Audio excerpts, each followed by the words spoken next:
হযরত হাজরা আলাইহি ওয়াসাল্লাম তিনি মুসলিম জাতির পিতা হযরত ইব্রাহিম আলাইহিস সালামের স্ত্রী এবং পয়গম্বর হযরত ইসমাইল আলাইহিস সালাম তার প্রিয় পবিত্র ভূমি মক্কা নগরীকে সে আলোকে হযরত ইব্রাহিম আলাইহিস সালামকে নির্দেশ দিলেন তার প্রাণ প্রিয় দুগ্ধপোষ্য শিশু সন্তান হযরত ইসমাইল আলাইহিস সালাম ও স্ত্রী হাজরা আলাইহিস সালামকে জনমানবহীন মরু প্রান্তরে রেখে আসার জন্য হযরত ইব্রাহিম আলাইহিস সালাম আল্লাহর নির্দেশে পালন করলেন। আবাদ হলো পবিত্র নগরী মক্কা জেনে নেওয়া যাক। সংক্ষেপে সে ঘটনা হযরত ইব্রাহিম মিশর থেকে কানানে আসার বছর আদিকাল পরে প্রথম ইসমাইল আলাইহিস সালামের জন্ম লাভ হয়। হযরত ইসমাইল আলাইহিস সালামের জন্মের কিছুদিন পরে প্রাণ প্রিয় শিশু সন্তান ও তার মা হাজরাকে মক্কা জনশূন্য মরু প্রান্তরে রেখে আসার উদ্দেশ্য পান। এটা ছিল হযরত ইব্রাহিম আলাইহিস সালাম হযরত হাজরা আলাইহিস সালামের জন্য মর্মান্তিক ও মহা পরীক্ষা।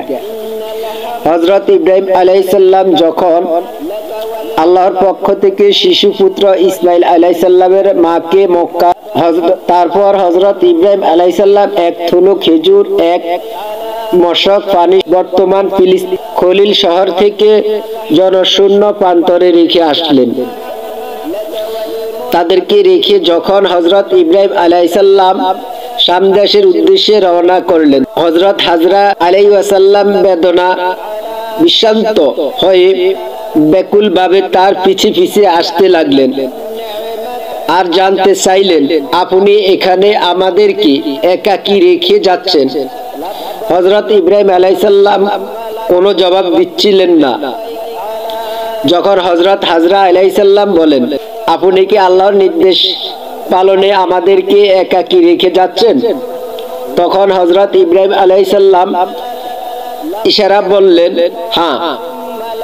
আল্লাহর নির্দেশে কথা শুনে হযরত হাজরা আলাইহিস সালাম বলেন তাহলে আল্লাহ তাআলা আমাদের ধ্বংস করে। আসলে আল্লাহ এরূপ ভরসা রেখে হযরত হাজরা আলাইহিস সালাম সেখানে বসবাস করতে লাগলেন। সুবহানাল্লাহ।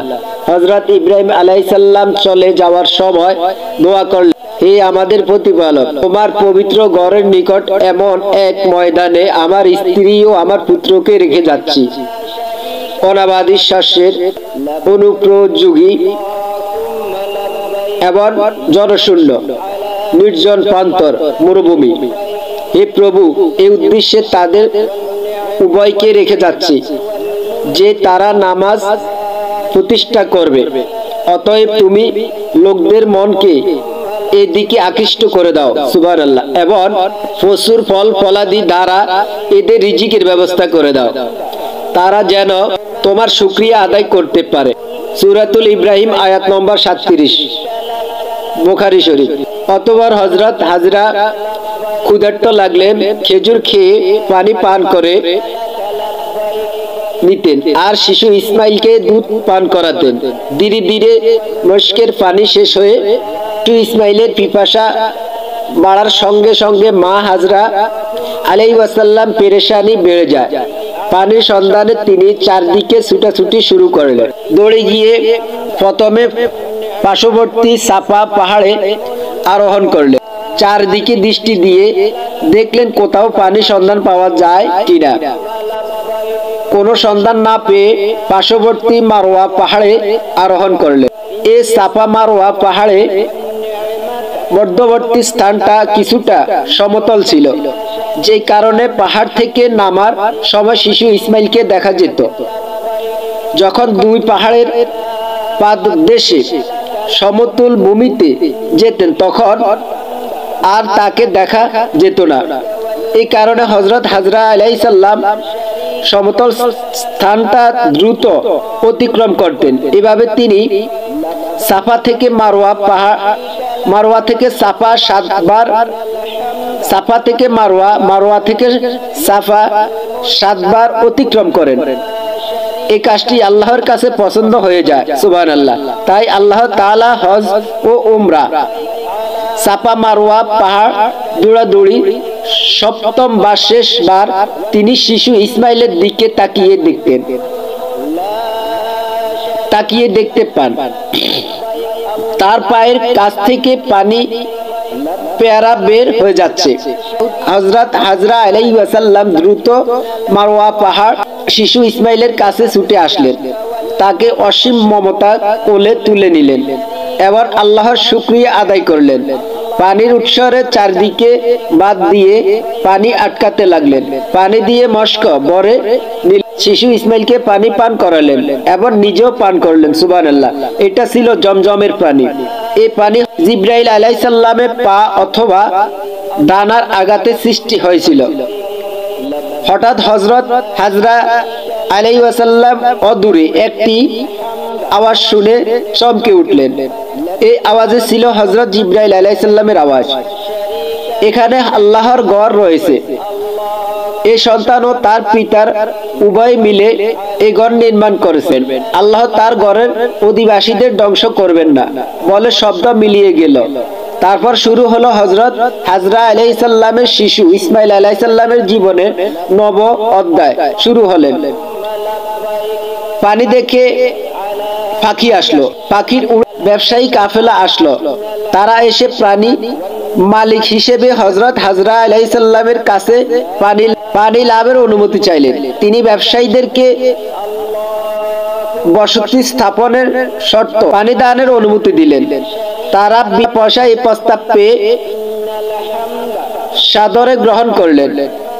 এভাবে অল্প কিছুদিনের মধ্যে জনমানবহীন মরুপ্রান্তর জনবসতি গড়ে উঠল। এরা ইয়ামেন থেকে আগত বনু জুরহাম গোত্রের লোক। শিশু ইসমাইল আলাইহিস সালাম বড় হয়ে এই গোত্রে বিবাহ করেন। তারাই কাবা ঘরের খাদেম হন এবং এই গোত্রের শাখা গোত্র কুরাইশ বংশ সর্বশ্রেষ্ঠ বংশ রাসূল পাক সাল্লাল্লাহু আলাইহি সাল্লাম। অতঃপর হযরত ইব্রাহিম আলাইহিস সালাম পুনরায় আগমন করলেন। আল্লাহর নির্দেশে পিতা তার পুত্রকে কোরবানির ইচ্ছা পোষণ করলেন। শিশু ইসমাইল তাতে সায় দিলেন। আল্লাহর দরবারে দুম্বা বিনিময় কোরবানি কবুল হয়ে গেল। পিতা হযরত ইব্রাহিম আলাইহিস সালাম এবং পুত্র ইসমাইল আলাইহিস সালাম উভয় মিলে পবিত্র কাবাঘর নির্মাণ করেন। সুবহানাল্লাহ। ইব্রাহিম আলাইহিস সালাম তার স্ত্রী দুগ্ধপুষ্য সন্তানকে জনমানব শূন্য চাষাবাদহীন শুষ্ক মরুভূমিতে রেখে আসলেন। আর বিবি হাজরা আলাইহিস সালাম চরম ধৈর্য ও আল্লাহর উপর অবিচল আস্থা ও বিশ্বাস স্থাপন করে কিয়ামত পর্যন্ত উজ্জ্বল দৃষ্টান্ত হয়ে রইলেন। আল্লাহর ঘোষণা তার উপর আস্থা ও বিশ্বাস স্থাপনকারীকে তিনি ধ্বংস করবেন না। হযরত ইব্রাহিম আলাইহিস সালামের দোয়া আল্লাহ তাআলা দ্রুত কবুল করেছিলেন। সেখানে তৈরি হয় জমজম পানি।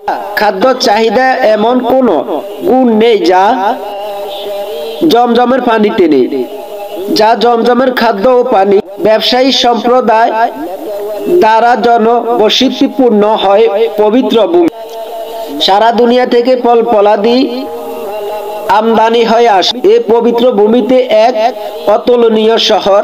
নিঃসন্দেহে এটা হযরত ইব্রাহিম আলাইহিস সালামের দোয়া বরকত। হযরত ইব্রাহিম আলাইহিস সালামের দোয়া ছিল, আমার স্ত্রী ও সন্তানকে এখানে রেখে যাচ্ছি, তারা এখানে নামাজ কায়েম করবে। আল্লাহর রহমত এটা এমন এক স্থান পরিণত হয়েছে যে পবিত্র বাইতুল্লাহ মুহূর্তের জন্য নামাজও আল্লাহর স্মরণ থেকে মুক্ত থাকে না। তিনি দোয়া আরো বলেন, মানব সমাজের কিছু অংশের হৃদয়কে তুমি এদের প্রতি ঝুঁকিয়ে দাও। আল্লাহ তাআলা সারা দুনিয়ার সব মানুষকে এই ঘরের দিকে না ঝুঁকিয়ে তার নির্বাচিত উত্তম লোকদেরকে কাবার বাসিন্দা হিসেবে আর যদি সারা বিশ্বের মানুষের জন্য বাসিন্দা পরিশেষে মুসলিম উম্মার নারী সমাজে একটা বিষয় লক্ষ্য করা উচিত, হযরত হাজরা আলাইহিস সালামের অন্তরে আল্লাহর প্রতি কত গভীর আস্থা এবং ভরসা। তিনি যখন জানতে পারলেন যে এই নির্জন্য মরুভূমিতে আল্লাহর নির্দেশে তাকে রেখে যাওয়া হচ্ছে, তখন তিনি চিন্তামুক্ত হয়ে গেলেন এবং সম্পূর্ণ আল্লাহর উপর তাওয়াক্কুল করে সেখানে থাকতে লাগলেন। আর আল্লাহর উপর অবিচল আস্থা, বিশ্বাস ও ভরসা কারণে আল্লাহ তাআলা অতি দ্রুত তাকে জমজমের বরকতে এবং উত্তম লোকের বসতি স্থাপন সহ সারা দুনিয়া মানুষের পবিত্র ভূমিতে হৃদয়ে আকর্ষণ পরিণত করলেন। সুতরাং কোনো পেরেশানি বা বিপদ আসলে ঘাবড়ে না যেয়ে মহান আল্লাহর উপর অবিচল আস্থা বিশ্বাসের সঙ্গে সাহায্য প্রার্থনা করি। আল্লাহ তাআলা মুসলিম উম্মাহ সব নারী পুরুষকে তাহার উপর সব বিষয় আস্থা, বিশ্বাস ও ভরসা করার তৌফিক দান করুক। পরকালের উত্তম জীবন লাভে তার নির্দেশ যথাযথ পালন করার তৌফিক দান করুন। সব নারীদেরকে হযরত হাজরা আলাইহিস সালামের অগাধ ভরসা নমুনা নিজেদের মধ্যে বাস্তবায়ন করার তৌফিক দান করুন। আমিন।